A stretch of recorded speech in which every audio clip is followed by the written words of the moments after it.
Est-ce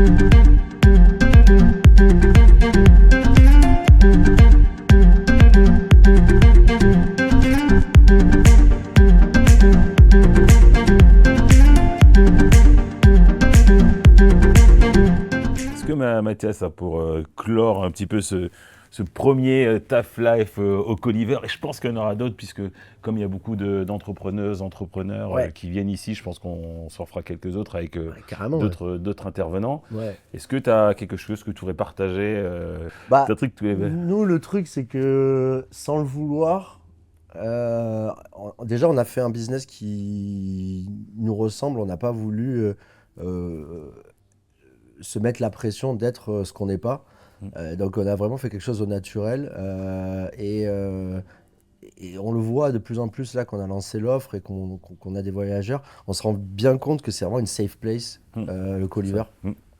C'est un endroit où tu vois, il n'y a pas de jugement, il n'y a pas où tu peux te sentir libre de dire et faire ce que tu veux.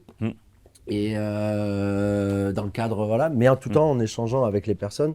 Donc c'est vrai qu'il y a beaucoup de personnes qui sont en confiance ici et qui partagent des choses qu'ils n'auraient pas forcément partagées avec même des gens qu'ils connaissent.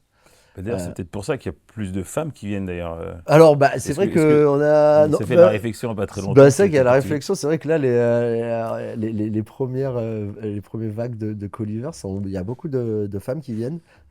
Et du coup, c'est vrai que de femmes seules, voyageuses, entrepreneuses. Et c'est vrai que ça match directement. Elles se sentent, je pense, en confiance, et dans le naturel surtout, tu vois.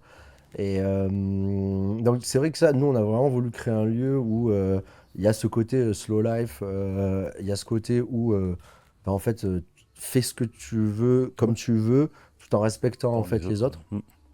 Et puis après, voilà, c'est bien de conceptualiser et de mettre en opération en fait le côté comment faire vivre en fait 10 personnes ou 15 personnes dans un lieu sans que les gens se marchent dessus, sans que y ait des problématiques de comportement.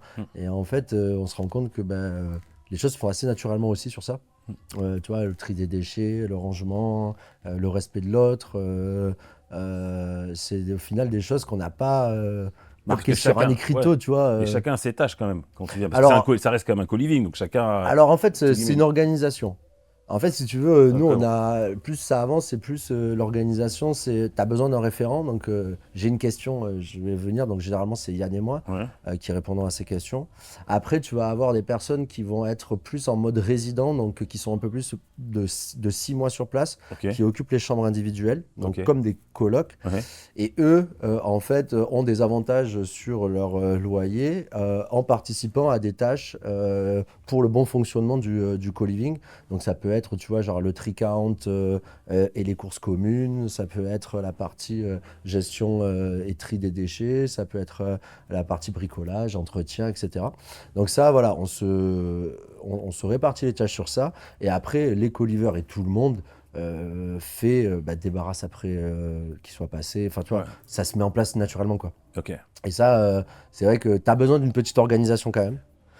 Normal, Tu as hein, besoin de piliers, tu as besoin de gens qui connaissent le lieu. Et après, ça se fait tout seul, quoi.